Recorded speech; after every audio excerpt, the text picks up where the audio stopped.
Hey, Walter, first of all, congratulations on this book because you're very brave to step out there and to identify a lot of fake things on the internet. But I want to take it all the way back to the 60s because I think everything always has roots. Those cameras that were on Richard Nixon and John F. Kennedy when they were colorized, in my own heart, it says that had to have been fake too because you can play with cameras. Now we're into today where you've got the history of fake things on the internet.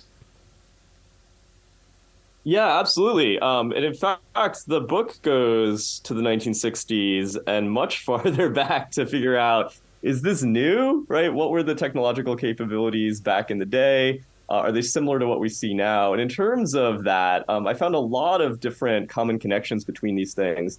Going back to the 19th century of the invention of the camera, as soon as the camera is invented, people are faking photographs in really creative ways. Large amount of technical sophistication in the darkroom.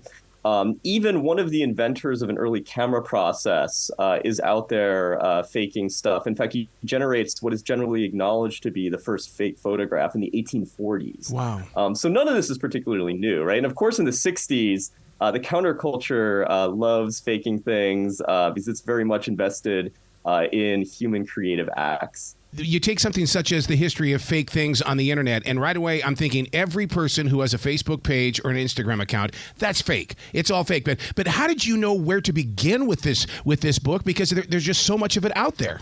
Yeah, this is a great question. So when I first started doing the research, I tried to sort of think of all of the strange people I know online and people I know who have been online a long time. And I started to ask them questions about things they had seen, things they had done. And of course, they suggested they talk to other people.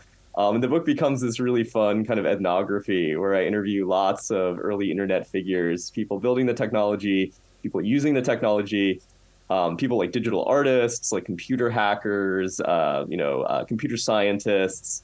This is really, really fascinating conversations. Well, I love the way that you're not afraid to talk about how human behavior is to blame for this. This is creativity versus destruction.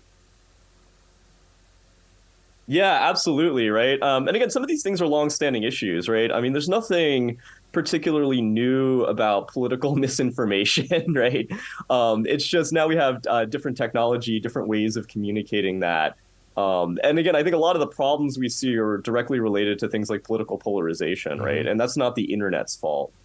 Well, I'm sure you probably saw that story from Anderson Cooper last week where you had to figure out which one was the AI Anderson Cooper and which one was the real one. I mean, we are headed into an area of fake things on the internet, and that's what puts this book way ahead of where we might be presently standing because you're preparing us for what could happen.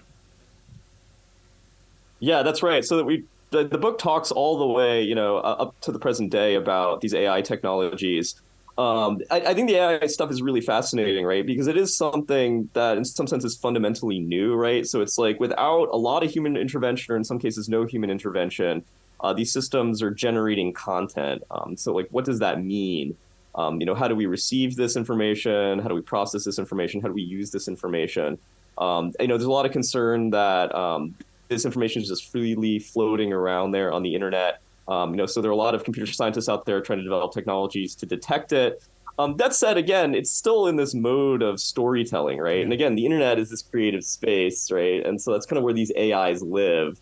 And of course, right, I think people are really good at figuring out what is true and what is false. Nobody really believes, I think, that, one piece of information in isolation is giving them some signal of the absolute truth, right? It's like, if this were true, I would have heard about it somewhere else, right? Is kind of the thinking I think most people have, right? They talk to other people, they look at multiple news sources.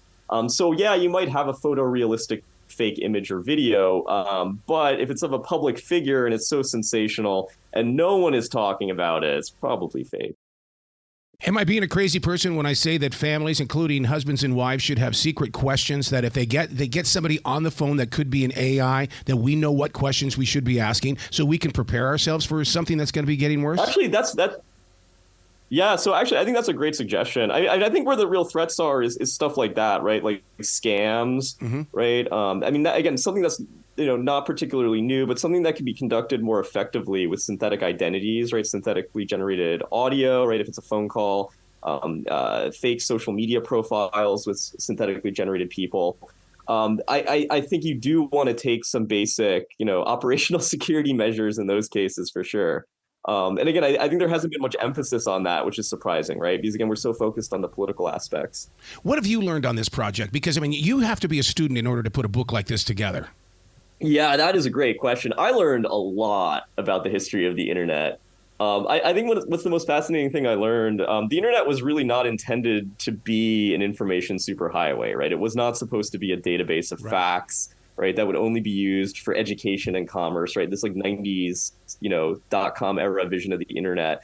It was really designed to be a creative space, right? And again, that's why it's so awash in all of these fictions, right? Many of which are quite fascinating. These people love to produce them. This idea goes back to the 1960s with the thinking of Marshall McLuhan, the famed media theorist. He's really anticipating the rise of these global information networks that would let you project your imagination into the network, right? So you could reach other people with your thoughts. That's basically what we have with the internet today, right? Everybody on the globe is connected to their smartphone. We have access on our devices to all these really interesting creative technologies that let us generate media on the fly, right? And convey that to other people. And it really sort of, fulfills McLuhan's vision. And that's what the engineers over the years were trying to do, right? But of course, right, there was this other sort of narrative circulating. And again, I think that's been the tension point on the internet, like where all these misunderstandings come. Wow. Well, kudos to you for putting this book together, because it is a book that is interesting, it's emotional, and it's also educational. And I can't wait to talk to you more and more in the future, Walter. Great. Thank you so much, Arrow. Well, you be brilliant today, okay, sir? Great. Thanks.